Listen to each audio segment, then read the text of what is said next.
Olá, meu nome é Wilson, eu sou pastor da Igreja Aliança Cristã e Missionária Vista Verde, que está aqui na cidade de São José dos Campos, em São Paulo. E esse vídeo que nós estamos gravando é um vídeo da série Conheça Sua Bíblia, uma série de vídeos que nós temos a intenção de gravar sempre que surge um novo livro da Bíblia para a gente poder fazer a leitura. A nossa igreja está se propondo a ler a Bíblia de capa a capa, então quando surge um novo livro, nós gravamos um novo vídeo. Até fica de encorajamento você nos acompanhar e sempre que surgir um novo livro na leitura, assista o vídeo e faça a leitura, porque certamente esse pequeno vídeo vai te ajudar na compreensão do que o livro está tratando e mais especificamente vai te trazer clareza do assunto e através dessa clareza você compreende a mensagem de Deus, que não é uma mensagem que está presa em um livro, é uma mensagem para você, para sua vida, é uma mensagem hoje para você. Hoje a gente vai falar do profeta Naum, um tipo de profeta raro na Bíblia, porque assim como Obadias e Jonas, Naum foi chamado para profetizar não ao seu próprio povo, ao povo de Deus, mas para profetizar fora da nação. E a profecia de Naum ela também é curiosa porque ela se junta à profecia de Jonas, assim como Jonas, Naum foi chamado para profetizar contra Nínive. A gente vai ver isso daqui a pouquinho.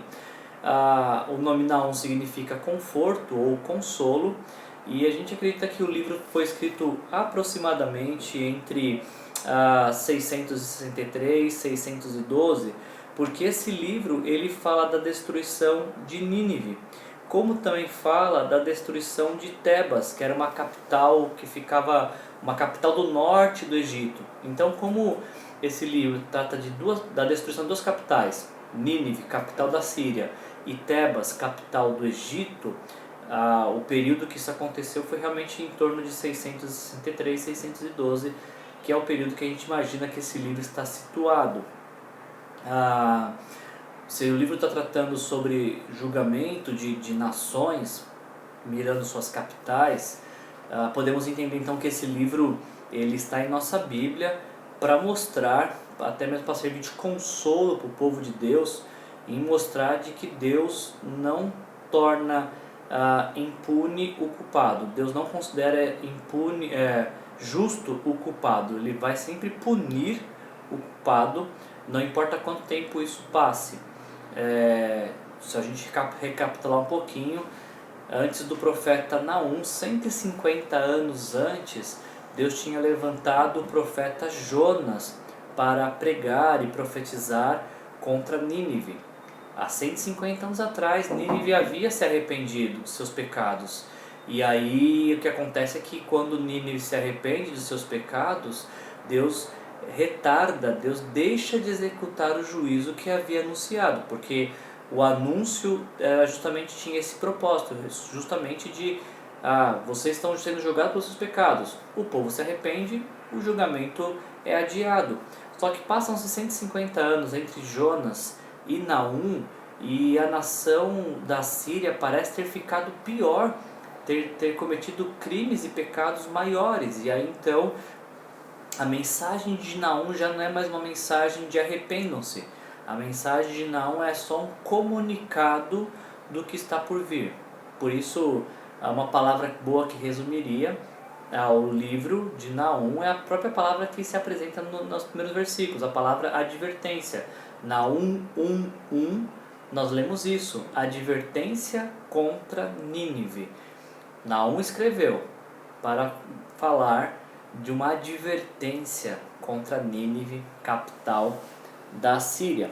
Um livro relativamente fácil de compreender, no sentido de que é um livro curto, são apenas 3 capítulos, e o próprio autor já nos disse pelo que ele escreveu. Ele escreveu para fazer uma advertência contra Nínive. Então o livro não vai fugir muito disso, mas só para que a gente possa entender esse livro, nós podemos olhar o capítulo 1, e é interessante que este livro, que começa falando sobre julgamento, que começa falando sobre o fim do prazo para se arrepender, ele começa falando sobre a pessoa de Deus.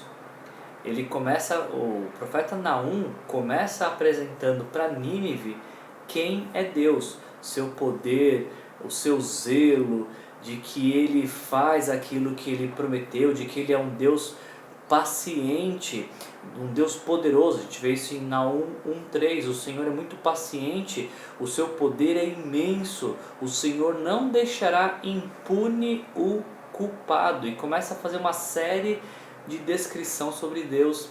Naum 7, um dos textos mais lindos desse livro.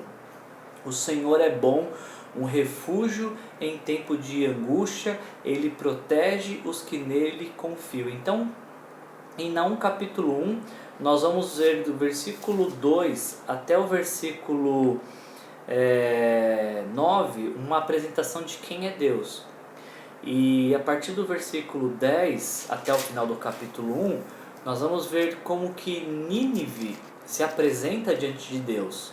Quem é Nínive diante de Deus? E quais são seus crimes, quais são as suas culpas que estão tornando essa cidade uma cidade condenável. Entramos no capítulo 2 de Naum, e agora sim a queda de Nínive anunciada. Já começa capítulo 2, versículo 1 dizendo isso: o destruidor avança contra você, Nínive. Guarde a fortaleza, vigie a estrada, prepare a resistência, reúna todas as suas forças.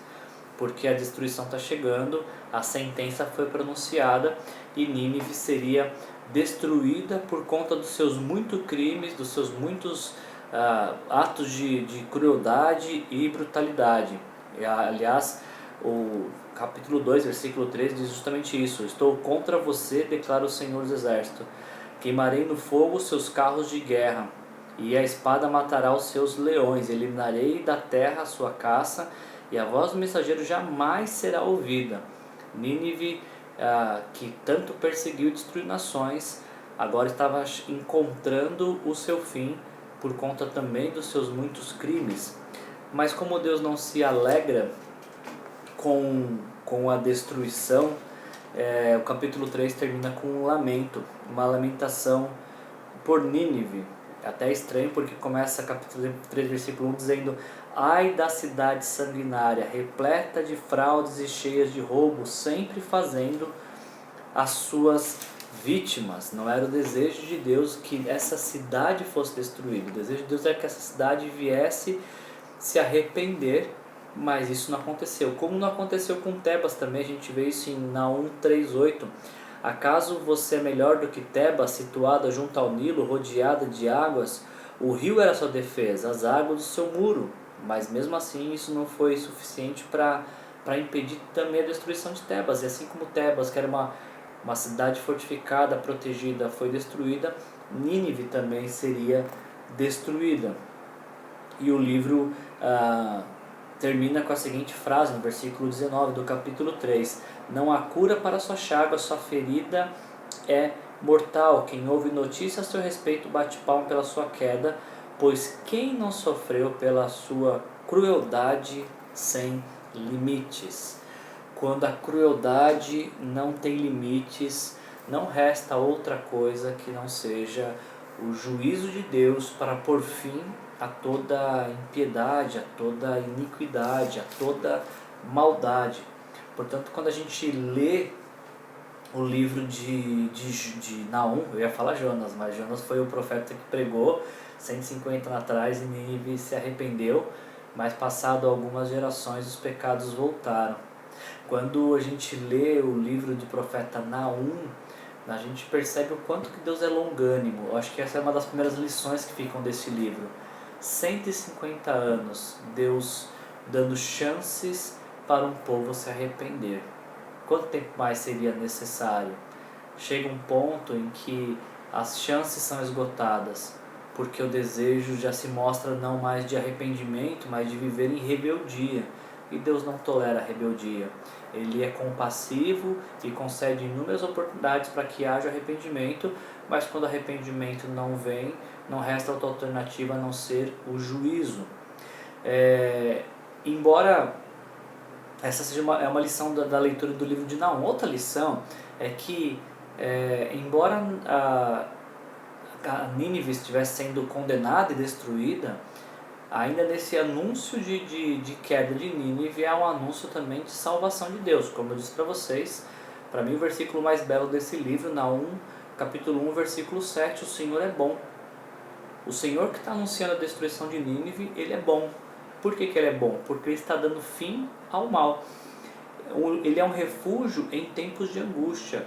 Por muitas vezes, a Síria foi motivo de angústia para muitas nações, inclusive para o povo de Deus. Mas essa angústia chegaria ao fim com a destruição daquele que promovia a angústia, dos ninivitas. Ele protege os que nele confiam. Nínive não confiava no Senhor. Nínive confiava em sua força, em sua brutalidade, em suas táticas de guerra, no seu poderio militar.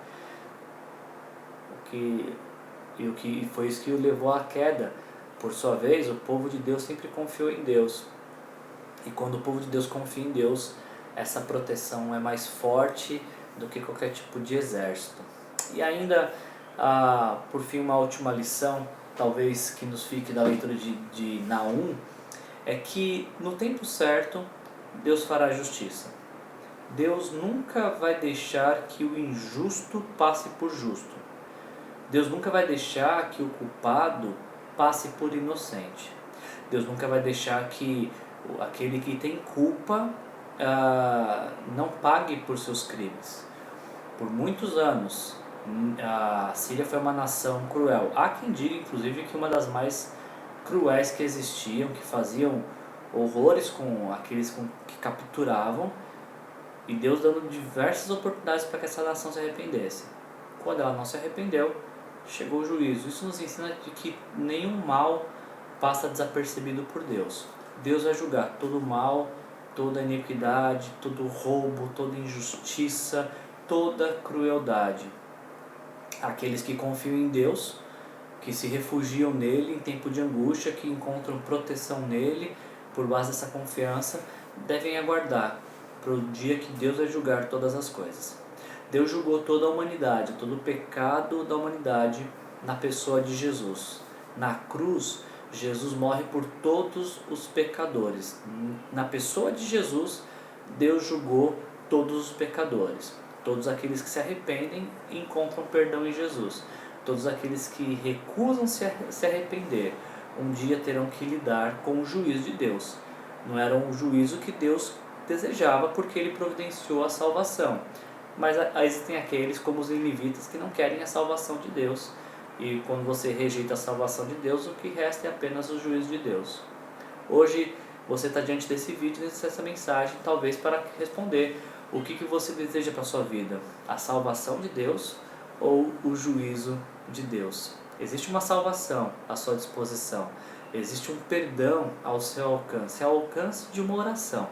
Arrependa dos seus pecados, entregue a sua vida para Jesus, diga: Senhor Jesus, eu quero me arrepender dos meus pecados, eu te entrego a minha vida e te recebo como meu Senhor e meu Salvador pessoal. Você vai evitar que o seu fim seja como o de Nínive, vai fazer com que o seu fim seja um fim glorioso, o fim daqueles que são acolhidos como filhos amados de Deus. Conheça a sua Bíblia, porque quando você conhece a sua Bíblia, você conhece o quanto Deus te ama e os planos que Ele tem para a sua vida.